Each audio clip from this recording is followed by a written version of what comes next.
The whole idea of borders go back not just centuries, millennia around about this part of the world here, because we are situated on the River Erne, and that has traditionally been the dividing line between the Ulster of the main tribes like the O'Neills of Tyrone, the Maguires of Fermanagh, the O'Donnells of Donegal, and that was their shield.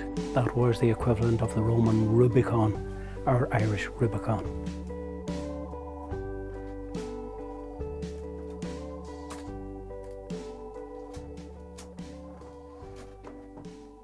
Troubles in the sense of a certain amount of conflict has been going on since the border being set up and Belleek being a prime smuggling area. Everybody virtually was smuggling, from the housewife to the child that was sent across to get cigarettes on whichever side they were cheaper at the time. So in a sense there was this bit of sort of a friction in the air all along. It's us against the authorities. Techniques that were used by smugglers came to be used by people who were interested in planting bombs and going on shooting expeditions and whatever. We grew up during the war years. It wasn't cowboys and Indians we played like, who made wooden guns, your Germans and allies, you know. But we used to get one of these big trolley barrels from the station, and you went around getting all the scrap metal you could around the country and brought it to the station, then was sent away then for the used for the make munitions or whatever it was for the war. You know, that was our thing. You know, for when you look back on it now, like for mainly nationalist people, like to be helping the war effort, like it was just a normal thing to do.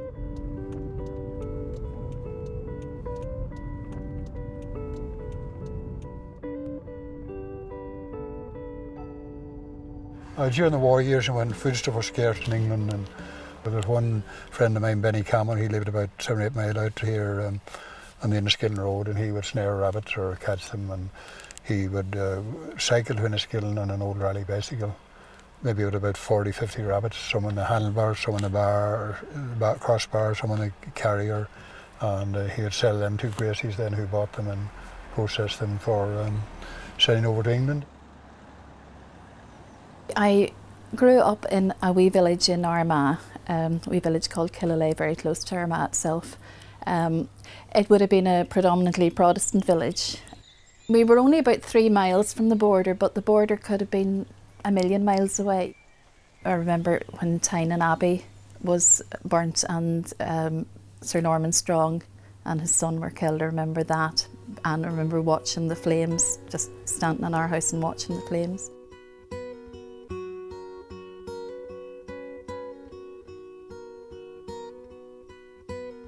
Belleek would be, it's a predominantly Catholic village. I think it's something like 85% Catholic, 15% Protestant. In general, there's a good relationship between people. Belleek had a regular supply of bombs. We could always rely upon a bomb coming in around about November or the start of December, year after year after year.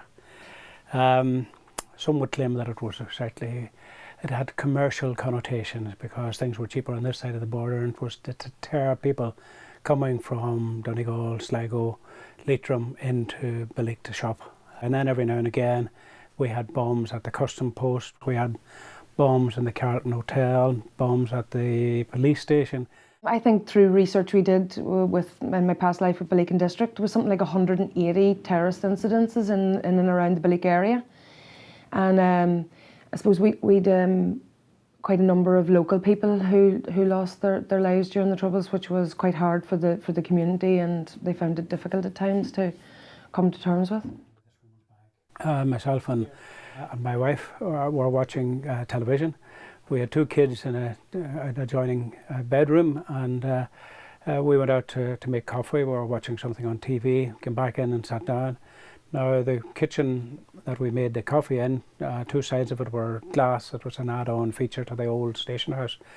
And we came in and sat down, and as we were watching the television, I saw the television rise and take a curve like that up, and then curve its way back down again and sit back on the table that it left. And the bomb was literally within about 20 yards of us, and we never heard it. We never heard the bomb. but we saw the television, and when we went out into the kitchenette, it was in rubble. And if we'd have been there, both of us would have been dead, because the shrapnel of the glass would have killed us, and we would have left 2 orphan children behind us. We had mighty crack with the soldiers over the years. One time we were going to Enniskillen to see the circus, and we were probably about 11 or 12, and they stopped us at the checkpoints. They said, "Where are you going?" We said, "We're going to the circus." And he said, "Oh, bring us back a flag," you know. So we went and we got a flag, and on the way back we gave them the flag. And about maybe 6-8 months later, I was walking up past the barracks, and it was psst, hi, psst, hi. And I was like, "What?" You know, because you weren't supposed to talk or interact, like, you know. And I was like, "I still got the flag above my bed." And it was just really sweet. It was just like, I went up the street, oh God, you know. And then from that, we knew their nicknames and that. We used to have our ghetto blaster, and we'd be down the town listening to music of that there. And if you've seen them, if you were at Clary's Corner at the bottom of the town, like, we'd play music, you know, so that, and kind of dance about on the street corner so they could cross the road safely without being shot. They weren't British soldiers to me, first and foremost. They were frightened 18-year-olds that were thrown into a situation that wasn't of their making. They used to refer to the corner at the bottom of the town as Splatter Corner in the British Army terms. And I remember a squaddie telling me that one time. The police were stationed just up that police and army, just in view, actually, just in line of this window here.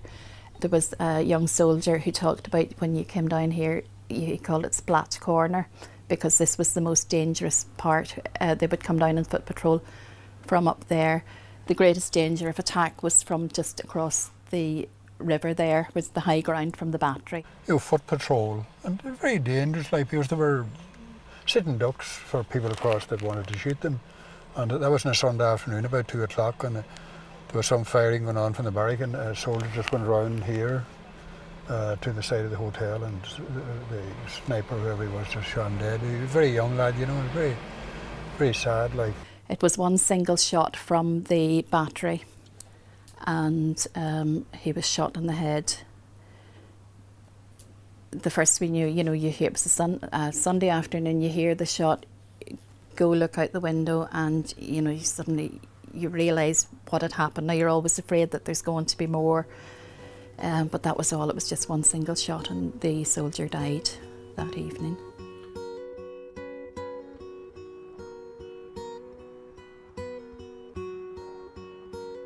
Rockfield means, in Irish, it's Gorton Carrigan, just the field of the rocks. It's about half a mile on the southern side of the border in Belleek.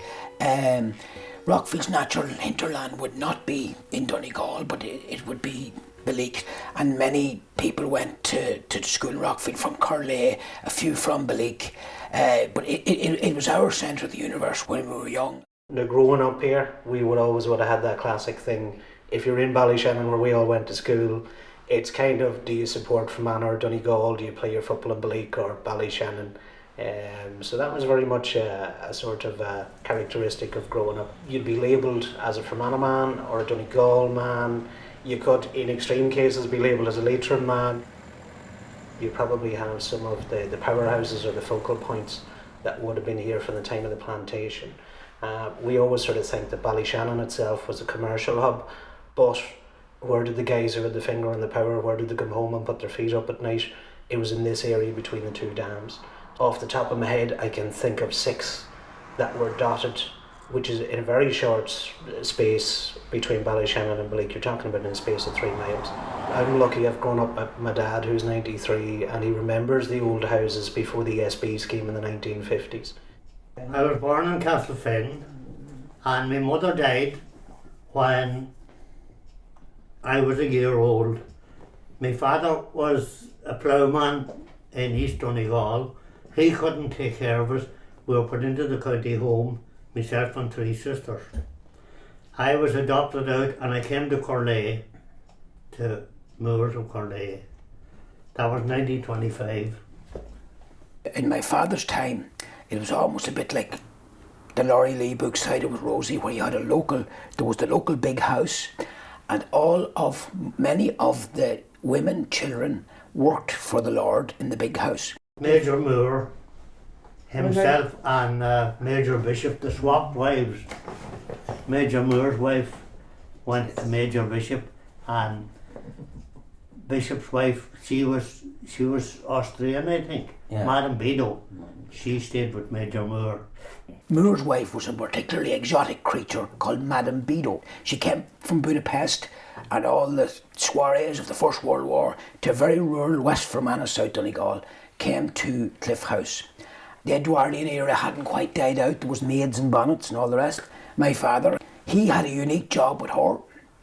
She was practicing to play golf, and in his own inimitable words, he said she was the world's worst golfer. I was only, I suppose, 13 or 14, and she was looking for a caddy. There was a big lawn out in front of the house, and she was learning to play golf. So I was up in the field. She was hitting the ball out. All I had to do was get to throw it back down to her. Got 4 pence for me evening. 4 pennies. Jesus, sure I was elected. She was also very avant-garde in many ways, and she used to sunbathe, what way would I describe it, au naturel, on the lawn, and some of the younger lads used to be up in the trees and they'd have the spyglass looking at this exotic creature. So it was a very colourful place, Cliff House. It was probably a downmarket version of Downton Abbey. See all them fellas that's there.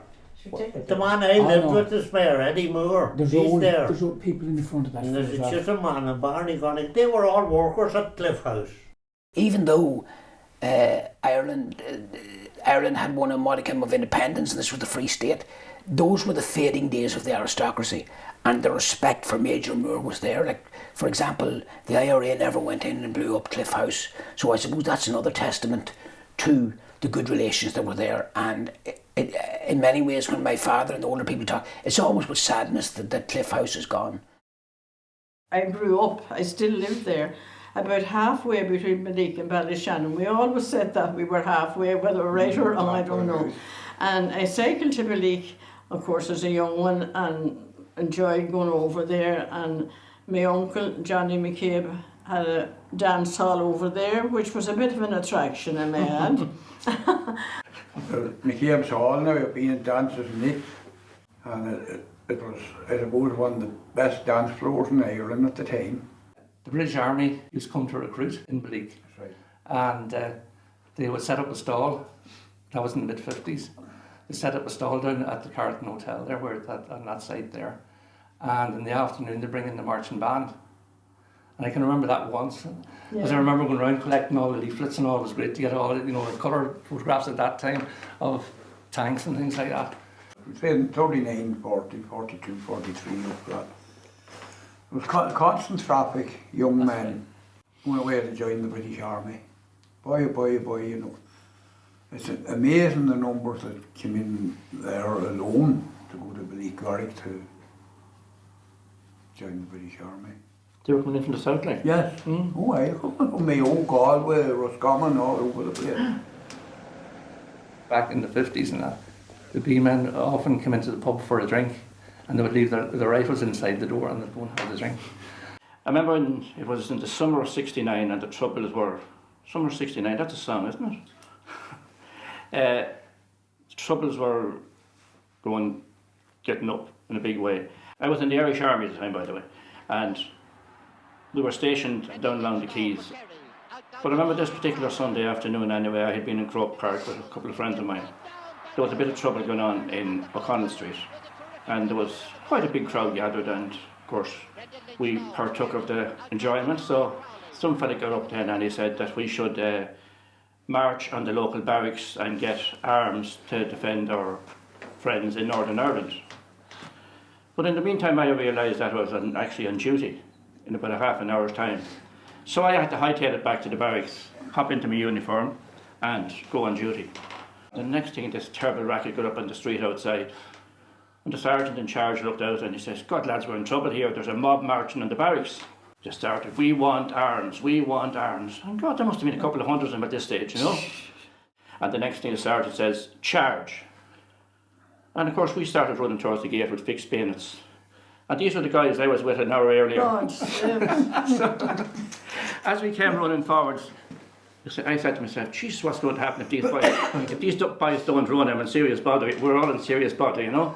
So we started screaming at the top of our heads anyway, screaming and all sorts of things. And of course, luckily enough, the boys saw what was happening and they made a run for it out the gate.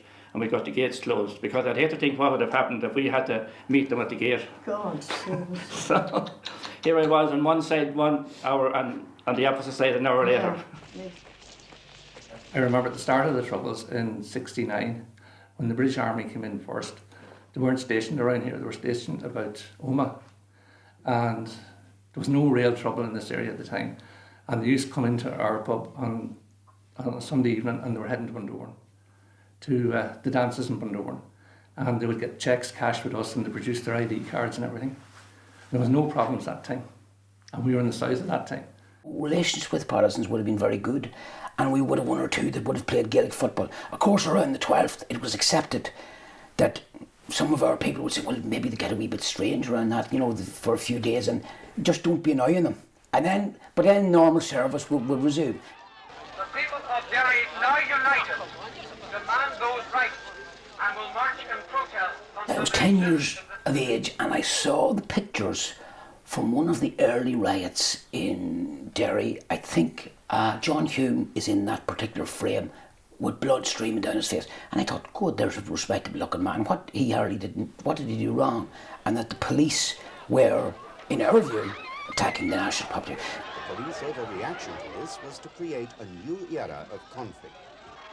Then I was kind of aware that locally, you know, that there would have been strong traditions, but I suppose I didn't get sucked into it, but some of my contemporaries would have, and I suppose the big catalyst for that, that's not just here, was Bloody Sunday in Derry. And of course the cliche for that was the greatest recruiting sergeant that the IRA ever had. A lot of young people would have felt that they needed to get involved. Well, my pupils in school went way off in various directions. Some joined the IRA that I would have known of only because they were hauled up in court or something like that. And at least one has joined the RUC. I remember one evening, it was a November evening, and my father sent me down to buy the evening press that was in Greenlands, would have been sold, but I also had to go across to get some stuff in what we call Ross's, butter or whatever it was. And I was all delighted because I had a new rally bicycle and I was cycling over the bridge, and the next thing there was a UDR man. I knew he was a UDR man because you see them around, and he would, get back. I just, why? He says, just get back to F. I looked around, it didn't seem an awful lot. I turned my bike at the Pottery Gates there. As I was coming back, machine gun fire came from, I thought, from, you know, the hill, you know where the fort is, looking down, and there was answering fire, and I was crapping myself. So halfway across the bridge, I looked around, and the front of the Carlton Hotel, it juts a little bit, fell in front of my eyes on the lawn, and that image will always be in my mind, because I thought, holy Jesus. And then I ran like a blue arse fly to that pub, came in and was in a state of shock. And I'd say that gun battle would have went on maybe for, well, it felt longer, I'd say at least maybe 20 minutes.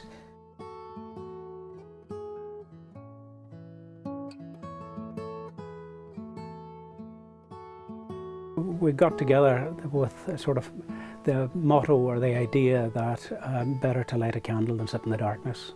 So anytime we had a bomb that night, glaziers were called in, replaced the windows, shops were open the next morning again. We never lay down in Belleek, we never stopped on account of the violence. I was in Ballyshannon the night that the big bomb, and coming home to Belleek, and I think the thing that struck me that night was that the town had been the victim of it that night, you know, and there wasn't many places in the village that weren't affected, whether it was soot down chimneys and windows smashed or doors blown off or whatever, or houses demolished. But everybody was out on the main street and there was no lights. The town was in complete darkness, but everyone was out brushing up the streets and boarding up the windows, and it was Catholics and Protestants side by side just working together, you know, and I was quite proud of Belleek that night. We had an excellent clergyman in the Church of Ireland in Belleek here, the Reverend Noel Regan, who came from a farming background, Did a little bit of farming himself, went to the marts, talked to the farmers, so he was a man at the level of everybody in the community. And he was a great man to outreach to everybody, regardless of Protestant or Catholic. I was in Belleek almost 5 years, and I have to say it was, I suppose, the high point in a way. And I feel I have a legacy there.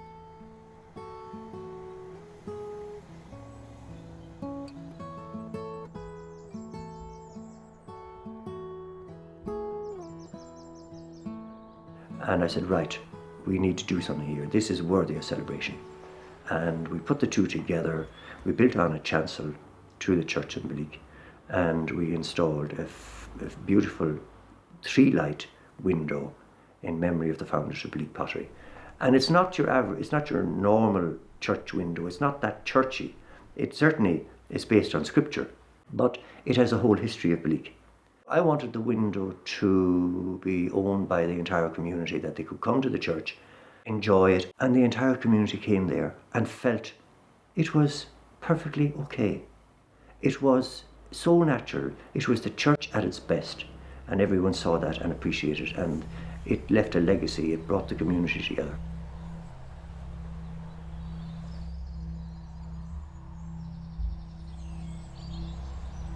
Really, that sent shockwaves throughout the community. People were horrified, and there was a whole trauma and fear that it created, and that really was the start of it. And of course, when I later became involved with Garrison group of parishes, I discovered that immediately after that, something like 20 children were taken out of the school the following day and moved further north, and that was a huge blow to a small community.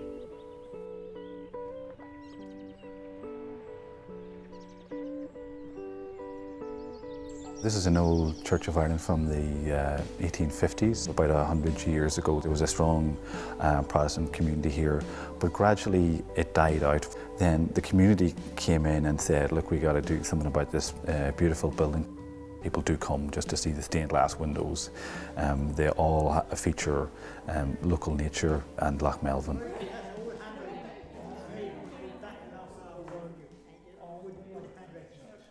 If there was a Protestant funeral here, the Catholics would be outside. And if there was a Catholic funeral, the Protestants would always went to the funerals, but they never came into the church, not until late years. When I remember when the service was here in the church, we heard the bell every Sunday evening at 4:30. There was quite a lot of Protestants in this area, but there was no class distinction. Protestants were very good neighbours. Have they all died away now? They're all gone now. Was there anyone in them? I don't think there's any Protestants around now. But in my youth, there was a lot of Protestants, and they were great neighbours. They were the best neighbours you could have. They were. You couldn't beat them, I tell you that. But I had been out on the farms. If I was finished a certain amount of stuff, like saving hay in my field, they'd come to me to finish off this field. And I'd go to them. That's the way we'd kill in each other's houses. But the only time there was any difference in it was around the 4th of July. That'd be right, John, wouldn't it? That'd be right. You needn't. I remember working with a fella in the bog. No, they were working with him anywhere. On the 10th of July, we were working together. And they were down the road about a mile away. And I went down there and I met him on the road, walking, and he looked across the ditch the other side. And I couldn't figure this out at all. What did I do? So I went home and I told my father asked him about it, and he said, you can expect that now for the next 2 days. I like that. You like that, John? Huh? There was a Protestant school up the road from our national school, and we all mixed. We were coming out at the same time, coming down. But as was said by a previous speaker, around the 12th, we wouldn't be walking down the street together, you know. We'd be two different sides of the road, and but there was no animosity as such. There was a bit of slagging and one, but that was over then the next day, you know, and That was that, and we're all good friends and neighbours. I remember some gentleman had died, and the funeral was here in this church, and I was sent to pay my respects on the behalf of the family, but I was told not to come into the church.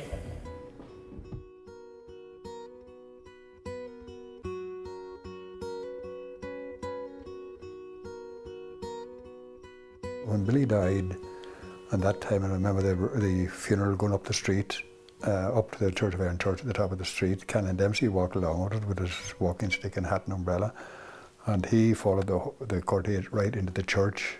And at that time, it wasn't the done thing for Catholics to go into a Protestant church or Protestant into a Catholic church. But there was old Canon Dempsey, and he was years ahead of his time.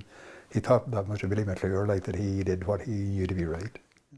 My grandfather was a great man for community relations. He owned a pub in Ederney, and long before community relations were ever heard tell of, although being a Catholic pub and a local Protestant pub being available, when the local Orange Order met and when the local Masonic Order met, they gravitated to his pub.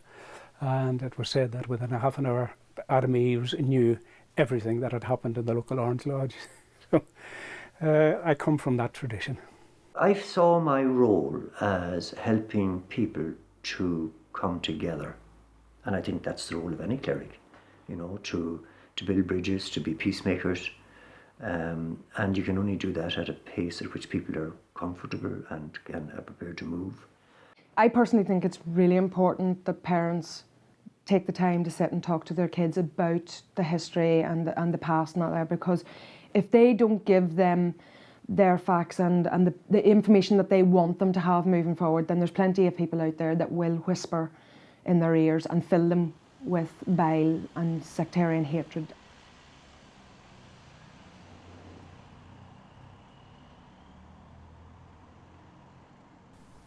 One single life-denying shot. Surely not on a sunny Sunday afternoon in August. Forgetting my trained instinct, I am drawn to the window. The only movement is the trickle of the rich, thick blood from the soldier's head, lying where he fell on the pavement opposite. Crouched, frozen in time and space behind a pillar, his colleague fixes me with his eyes. We are stunned animals caught in the headlights. I want to communicate with him, but the only power I have is the involuntary raising of my hands to my mouth, like the monkey who can speak no evil. I force myself to turn back to the room. My 5-month-old son is sleeping peacefully in his pram, my husband watching television. It's a scene repeated in countless households at this moment. It's tempting to turn my back and believe that only the inner scene is reality. The words come, and even the speaking of them make them more incredible. There's a soldier shot outside. There then, it's said, I've said it, so it must be true. The spoken words shock me into a flurry of activity, a rush to the phone, trying to explain the scenario to the emergency operator. The repetition of the facts make them even more surreal. This is not what happens in a rural village in Fermanagh on a sunny Sunday afternoon. Back to the window. The stream of blood is thicker, darker, stronger, flowing towards the river. The dying man's colleague still fixes his eyes on my window, and I am an obscene voyeur. I look at my 2 sons, and my heart swells with overwhelming love and protectiveness for them. And I realise that the greatest obscenity of all is that in some village in England, for another mother, it is still just another sunny Sunday afternoon, and I do not have the right to watch her son die.